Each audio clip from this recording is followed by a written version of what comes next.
আসসালামু আলাইকুম। হাই বন্ধুরা, কেমন আছেন আপনারা সবাই? আশা করি ভালো আছেন, সুস্থ আছেন সবাই, সবার পরিবার পরিজনকে নিয়ে। প্রতিদিনের মতো আবারও হাজির হলাম আমার আর একটি ডেইলি লাইফ ভিডিও নিয়ে। সকাল 8টা থেকে আর কি শুরু করেছি। সকাল 8টার দিকে উঠেই রান্নাঘরে চলে আসলাম। এই যে ভাব মানে ইলমার মতো আসছে, তো ভাবলাম যে আমরা তো মানে সকালবেলা নাস্তা খেলে ডিম ভেজে খাই, বা চা দিয়ে রুটি খাই, বা তেলে ভেজে পরোটা বানিয়ে খাই। তো ইলমার বাবা তো পরোটা খায় না, সেজন্য ভাবলাম যে ডিম চারজনের জন্য 4টা ডিম সিদ্ধ করলাম। আর ডিমটা মানে কেনা হয়েছে, তো মানে আজকে সকালের দোকান থেকে নিয়ে আসছি। তো ভাবলাম যে ডিমটাতে যদি লবণ একটু দেই তাহলে ডিমটার খোসাটা তাড়াতাড়ি ছেলা যাবে। তো সেজন্য আর কি ডিমটার মধ্যে একটুখানি আমি লবণ দিচ্ছি। আর ইলমানা লবণ দিতে বলছি, ইলমানা ডিমের মধ্যে হলুদও দিয়ে দিছে। তো ডিমটা আমি সিদ্ধ করে নিলাম। তারপরে এখানে কিন্তু আমি আলু ভাজি করব। আলুটা কিন্তু আমি কুচি করে নিয়ে ধুয়ে নিয়েছি। তারপরে পেঁয়াজ কুচি দিয়েছি, আর কাঁচামরিচটা কুচায় রেখে দিয়েছি। তেলের মধ্যে কাঁচামরিচটা পেঁয়াজের সাথে ভাজলে না, মানে তেল থেকে কাঁচামরিচটা ফুটবো নি বিচিগুলো, সেই জন্য কাঁচামরিচটা একটু পরে দিব। তো এই যে কাঁচামরিচটা পেঁয়াজটা ভেজে নিয়ে তারপরে কাঁচামরিচটা দিয়ে তারপরে কিন্তু আমি আলু ভাজিটা করে নিলাম। আর তেলের মধ্যে কিনা আমি 1 চিমটি জিরা দিয়েছি। আর আমি ভাজি করলে সবসময় জিরাটা দেই, তেলের মধ্যে ভাজি নেই জিরাটা। আর জিরাটা না ভাজির মধ্যে যখন খাওয়া হয় দাঁতের মধ্যে পড়ে, খেতে কিন্তু ভালোই লাগে পোড়া পোড়া। তো এই যে তারপরে আলু ভাজিটা দিলাম। আর আলু ভাজিটার মধ্যে একটু লবণ দিয়েছি আর একটু হলুদ দিয়েছি, আর কোনো মশলা দিই নাই। তো যাই হোক, এই যে আলু ভাজিটা চুলায় দিয়ে অপর সাইডে আমি পানি বলক তুলে নিলাম। ম্যাজিক চুলাতে পানি বলক তুলে নিয়ে এখন আমি রুটির জন্য আটা ছেনে নিচ্ছি। আর আমি সবসময় রুটি এইভাবে বানাই, আটা কখনো আমি সিদ্ধ করে রুটি বানাই না, মানে পানি বলক তুলে নিয়ে তারপরে আটা আমি ছেনে নেই হাত দিয়ে। তো আটাটা পানি বলক তুলে নিয়ে ছেনে নিলাম। তার পাশে একটু এই যে গ্রাম থেকে দুধ রোজ করেছে, যেহেতু সামনে শনিবার ঈদুল আজহা। তো মানে আজকে আর কি বাড়িওয়ালা ভাইতে সিকিউরিটির ছুটি, সে আসবে না আজকের পর থেকে, মানে 1 সপ্তাহের জন্য ছুটি তার। সে এই জন্য আর কি বাড়ি থেকে দুধ এনে আজকেও আবার 4 কেজি দুধ দিয়েছে। তো ভাবলাম যে দুধ দিয়ে গেল, তো সেই জন্য ভাবলাম যে একটু গরুর লিকুইড দুধ দিয়ে চা বানিয়ে নেই। আর গরুর লিকুইড দুধ দিয়ে চা বানালে কিন্তু খুবই মজা লাগে। তো ম্যাজিক চুলাতে চাও বসিয়ে দিলাম। তো ইলমানা রুটি দেখে আবার মানে বলতেছে আমি রুটি খাবো না, আমাকে তেলে ভেজে দাও। তো ইলমাকে না একটা রুটি তেলে ভেজে দিয়েছি। ইলমার বাবা অলরেডি কিন্তু নাস্তা খেয়ে নিল। এখন এই যে আমি আর ইলমা আর কি সকালে নাস্তা, ইমানি পড়তে বসছে, অনলাইন কোচিং করতেছে। ইমানিও অফ ক্যামেরাতে খেয়ে নিয়েছে। তো আমার ইমানি আর ইলমা আর ইলমার বাবা ইমানি একসাথে নাস্তা খেয়ে নিয়েছে। আমি আর ইলমা খাচ্ছি, সেটাই আর কি আমার খাওয়াটা আপনাদের সাথে শেয়ার করতেছি। গরুর দুধ দিয়ে একটু চা বানিয়ে নিয়েছি, তারপরে রুটি আর আলু ভাজি, সাথে ডিম সিদ্ধ আর কি। আর আমি তো ডিম সিদ্ধ সবসময় টমেটো কেচাপ দিয়ে খাই। তো এই যে সকালের নাস্তাটা খাচ্ছি খেতে, আর সেটাই আমার প্রিয় আপু ভাই, আমার দর্শক বন্ধুদের মাঝে আমার ভালো লাগাটা শেয়ার করতেছি। তো যাই হোক, সেটা বলতেছিলাম। তো সকালের নাস্তাটা খেয়ে নিলাম। তারপরে ওই যে বললাম গ্রাম থেকে 4 কেজি আজকেও আবার দুধ দিয়ে গেছে। গতকালকে 5 কেজি দিয়েছে, আজকে 4 কেজি দিয়েছে। ঈদের মধ্যে যেহেতু দুধটা একটু লাগবেই। আর ইলমার বাবা আসছে, এখন 1 কেজি করে তো দুধ গরম করতে হয়। আমরা মানুষ 4 জন 1 কেজি করে দুধ আর কি যা এখন গরম করতে হয় খাওয়ার জন্য। তো সেই জন্য আর কি ভাবলাম যে এখানে আমি আর কি দুধটা ছেঁকে নিলাম। 1 লিটার দুধ জাল করব, মানে বলক তুলে নিব আর ফুটিয়ে নিব, আর 1 লিটার ফ্রিজে রেখে দিব। তো যাই হোক, দুধটা ম্যাজিক চুলাতে দিলাম। ইলমাকে বলছি মামুনি তুমি একটু দুধটা একটু চামচ দিয়ে নাড়াচাড়া করো, না হলে তলা লেগে যাবে। স্টিলের পাতিল তো, ম্যাজিক চুলাতে দুধ মানে জাল করলে না তলা লেগে যায়, না নাড়লে অনাবত্য। তো বলক ইলমা একটু নাড়াচাড়া করতেছিল, মানে যাতে যেন পাতিলে তলা না লেগে যায়। আর এদিকে আমি ওই যে সকালে নাস্তা খেয়েছিলাম সেই প্লেট বাটি কাপ পিরিচগুলো ধুয়ে নিচ্ছি। রান্না যেহেতু বসাবো, সিঙের মধ্যে জমিয়ে আছে সব প্লেট বাটি সকালে নাস্তা খাওয়ার, সেগুলো ধুয়ে নিচ্ছি। নিয়ে সিঙের মধ্যে তো শাক সবজি ধুতে হবে, সেই জন্য সিংটা খালি করে পরিষ্কার করে নিচ্ছি। আর আমি রান্নার আগে সবসময় এটাই করি, সিং সবসময় পরিষ্কার করে নিয়ে তারপরে রান্নার আয়োজন করি আর কি। কারণ কাটা বাছা তো সিংয়ের মধ্যে ধোয়াধাই করতে হয়। তো এই যে সকালের নাস্তার কাপ পিরিচগুলো ধুয়ে নিচ্ছি, নিয়ে তারপরে রান্না করব। এদিকে অপর সাইডে কিন্তু দুধটাও বলক এসে গেছে। দুধটা এখন আমি চুলাটা বন্ধ করে দিব। তো আমার না মানে প্লেট বাটি রাখার না একটা খালি বলি যে একটা প্লেট বাটি রাখার একটা ডিশ ওয়াশ মানে ডিশ কিনবো আরিফুলের ডিশগুলা, সেগুলো না মানে খুঁজেই পাই না। বাড়িতে যাই যখন তখনও খুঁজে পাই না, মন মতো যে এরকম স্টাইলের খুঁজে সেগুলো পাই না। আবার ইলমার বাবাকে বলি যে আমাকে একটা আর মানে এসএস পাইপের একটা প্লেট বাটি রাখার একটা র্যাক কিনে দিও, সেটাও আর হয় না, কেনাই হয় না আর কি। তো যাই হোক, আমি সবসময় আর কি প্লেট বাটি পরিষ্কার একটা টাওয়েলের মধ্যে করে রেখে দিই, পানি ঝরে তারপরে আমি মিক্সিপের মধ্যে রেখে দিই। তো যেটা বলতেছিলাম আর কি, তো রাইস কুকারে তারপরে চাল মেপে দিয়ে 500 গ্রাম চাল মেপে দিয়ে ধুয়ে পানিটা মেপে দিলাম আঙ্গুলের 2 রেখা পর্যন্ত। আমি যদি গ্যাসের চুলায় পাতলি করে ভাত রান্না করি না, তাও আমি ওভাবে দিই, মানে 5 কেজি 10 কেজি যত চালে হোক আঙ্গুলের 2 রেখা পর্যন্ত মেপে পানি দেই। রাইস কুকারে ভাত রান্না করলেও ওভাবেই পানি আঙ্গুল ধরে, আর 2 রেখা পর্যন্ত আঙ্গুলের 2 দাগ পর্যন্ত আর কি পানি মেপে দেই। তাতে ভাতও ঝরঝরা হয়, ভাত নরমও হয়, সুন্দরও হয় খেতে। তো যাই হোক, রাইস কুকারে পানি মেপে দিয়ে পাতিলটা বসিয়ে দিয়ে সুইচটা অন করে দিয়ে আসলাম। তো এখন তো 11:30 বাজে, প্রতিদিনের মতো আজকেও তার কোনো ব্যতিক্রম নাই। তো ভাতটা বসিয়ে দিয়ে আসলাম, এখন আমি একটু লেবু পানি খাবো। তাই মানে ইলমা 2 মেয়েকে বলছিলাম যে আম্মু তোমরাও লেবু খাও, একটু লেবু খাওয়া ভালো। আমার মেয়েরা না খেতেই চায় না। লেবু কেটে নিলাম যে 3 মা মেয়ে লেবুর পানি খাবো, আর ইলমার বাবা তো গরুর হাটে গেছে কোরবানির গরু দেখার জন্য।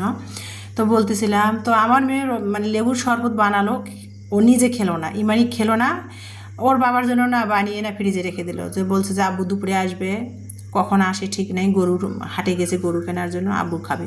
তাই লেবুগুলো আমি কতগুলো কাটলাম, ওরা খেলোই না কেউ, আমি একাই খেলাম লেবু পানি বানিয়ে। 11টা বাজে লেবু পানিটা খেয়ে ফ্রিজ থেকে আর কি তেলাপিয়া মাছ বের করলাম। কিছুদিন আগে 2-2.5 কেজি ওজনের একটা তেলাপিয়া মাছ কিনছিলাম, 260 টাকা করে কেজি নিয়েছিল। তো সেই মাছের বড় বড় পিস সহ রেখেই দিয়েছিলাম, খাওয়াই হয় না আর কি, এই যে। তো সেটাই আর কি, আর এখন তো ফ্রিজে বেশি করে মাছ টাছ কিনে সংরক্ষণ করাই যাবে না, সামনে যেহেতু কোরবানি, আর আমার ফ্রিজটাও এমনি ছোট। তো মাছটা আমি বরফ ছাড়িয়ে লবণ দিয়ে ধুয়ে তারপরে আবার হলুদ মরিচ লবণ দিয়ে মাছটা মেখে নিলাম।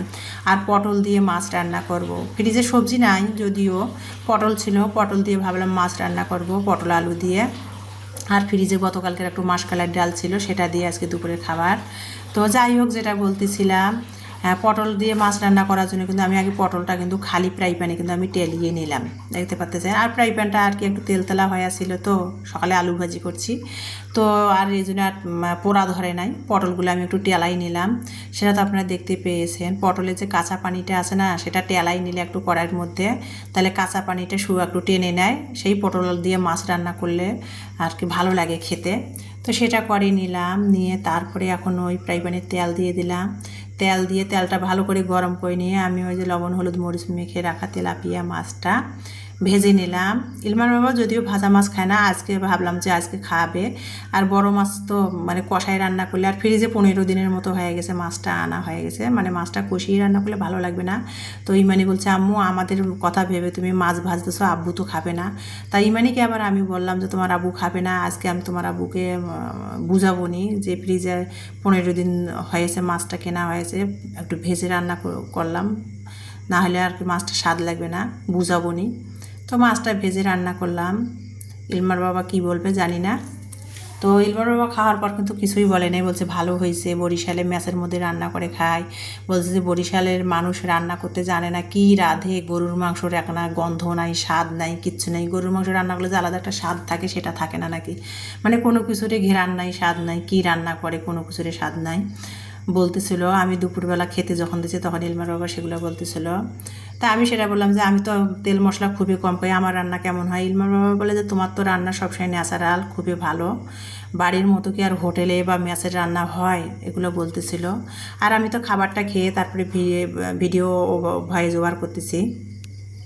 তো যাই হোক, মাছটা ভেজে নিলাম, নিয়ে তারপর কিন্তু রেগুলার যে মাছে মশলাগুলো যেগুলো দেওয়া হয় সেগুলো দিয়ে মশলাটা কষিয়ে নিলাম, আলু সহ কষিয়ে নিয়ে ভেজে তেলে যে নিয়েছিলাম পটলগুলো দিয়ে ভালো করে কষিয়ে নিয়ে আমি কিন্তু গরম পানিটা তরকারিতে দিয়েছি, দিয়ে পলক তুলে নিলাম, তারপরে ভেজে রাখা মাছগুলো দিলাম চুলার মধ্যে ঢাকনা দিয়ে।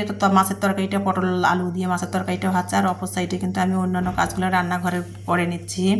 সিঙ্কটার সাথে সাথে পরিষ্কার করে নিলাম, রান্নাঘরটা মুছে নিলাম। আর এখান দিয়ে ক্যামেরা ধরে কাজ করি, তো আমি তো ট্রাইপডে মানে মোবাইল রেখে ক্যামেরা কাজ করতে পারি না। আমার অ্যাকশান ক্যামেরাও আছে, ইলমার বাবা কিনে দিয়েছে, আমার ট্রাইপডও আছে। তারপরে আমার ওই যে মাইক্রোফোনগুলা সেগুলো কিন্তু 2 আইটেমের আছে, একটা অ্যাকশন ক্যামেরার সাথে পেয়েছি সেটাও আছে, সেটার আবার তারালা, আবার একটা যে জামার মধ্যে লাগায় দেয় দিয়ে মানে ভয়েস দেয় আওয়াজ যাতে যেন না আসে ব্যাক সাইডের, সেটাও কিন্তু আমার আছে, কিন্তু আমি ওগুলো লাগাতে আমার কেন জানি ভালো লাগে না। আমি ভিডিও এক হাত দিয়ে মোবাইল ধরে ভিডিও করি আর এক হাত দিয়ে কাজ করি, আর পরে কিন্তু এডিট করে মোবাইলে তারপরে ভয়েস ওভার করি। এই যে যেমন এখন রান্নাঘরে বসছি, ভিডিও মোবাইলেই এডিট করলাম, পরে কিন্তু রান্নাঘরে এক কোনায় বসে ভয়েস ওভার করতেছি। মশার একটু কামড় লাগতেছে, মশার একটু কামড় খাচ্ছি, তারপরেও আমি রান্নাঘরের দরজা লাগিয়ে ভিডিওতে ভয়েস ওভার করতেছি। আমি কখনও ট্রাইপডও ব্যবহার করি না, মাইক্রোফোনও ব্যবহার করি না, আমার সবই ইলমার বাবা অনেক শখ করে কিনে দিচ্ছে। এখন আবার ভিডিও দিতে না ইলমার বাবাই এখন জানি কেমন জানি একটা আনইজি ফিল করে বা ভিডিও দেওয়াটা অপছন্দ করে। প্রথমে কিন্তু ইলমার বাবাই আমাকে কিন্তু ভিডিও দেওয়া নিয়ে কিন্তু উৎসাহিত দিছিল, ইলমার বাবা। এখন ইলমার বাবা আর ভিডিও দেওয়া পছন্দ করে না, আর ইউটিউব মানে তো সবসময় লেগে থাকতে হবে, চাকরির মতো, মানে চাকরির মতো আর কি লেগে থাকতে হবে সকাল থেকে সারা দিন রাতের 12টা 1টা পর্যন্ত, তবেই না ভালো কিছু ইউটিউব প্ল্যাটফর্মে করা যায়, তাই না? এই জন্য আর ইলমার বাবা আর যে ভিডিও দেওয়া ভিডিও করে এগুলো আর কি মানে কেমন জানি এসে গেছে, পছন্দ করে না ইদানিং। তো যাই হোক, দুপুরের খাবারটা খেলাম, তারপরে এই যে দেখতে পাচ্ছেন আপনারা ইলমার বাবা তো আসছে, আপনাদের তো শেয়ার করে দিছি, মানে রোজার ঈদে আসছিলো, ঈদ উল ফিতরে আর আসছিল না, তো আসছে ইলমার বাবার না 1 জুন জন্মদিন গেছে, তো ইলমার বাবা তো বরিশালে ছিল, তো এখন বাড়িতে আসছি ঈদের ছুটি 2 মাস পর। তো ইলমার বাবার 1 জুনে না আমরা ইমানি আমি ইলমা ওর বাবাকে মোবাইলে জন্মদিন উইশ করেছি, আর যদিও আমি জন্মদিনে এই যে কেক কেটে যে মোমবাতি জ্বালিয়ে সেলিব্রেট করি না, কিন্তু ইমানি কি করছে, ওর বাবার মানে 1 জুন জন্মদিন ছিল, মোবাইলে উইশ করেছি ভালো কথা, ওর বাবা যে আসছে না ইমানি কিন্তু না তলে তলে ইমানি আর ইলমা প্ল্যান করছে কেক এনে ওর বাবাকে মানে সারপ্রাইজ দিবে। তা ওর বাবা আর কি আসছে, তা ওর বাবাকে কি করছে ইমানি কিন্তু জানিও না, আমি কিন্তু জানিও না। ইমানিকে প্রতিদিন আমি মানে ও যে উদ্ভাস কোচিংয়ে যায়, আমার বাসা থেকে ওর কোচিং সেন্টারটা মানে অটো ভাড়া আসা যাওয়া 30 টাকা করে, মানে আমি প্রতিদিন ওকে 30 টাকা করে দেই, বা একসাথে ওকে আমি 500 টাকা করে হাতে দিয়ে রাখি, ওর আপ ডাউন লাগে যেহেতু গাড়ি ভাড়া সকালবেলা করে। ও কি করছে, কিভাবে অটোতে গেছে, কি করছে, বা হেঁটে হয়তো গেছে, ও কি করছে সেখান থেকে অটো ভাড়া বাঁচিয়ে টাকা আর কি 380 টাকা দিয়ে এই কেকটা নিয়ে আসছে। আর এই যে কেকটা ওরিও এই কেকটা আর কি যে শোরুমটা আর কি কেকের যে দোকানটা সেটা আর কি পেজটার নামে এই মুহূর্তে আমার মনে পড়তেছে না, তো সেটা নিয়ে আসছে না, সেটা না ও মানে কোচিং থেকে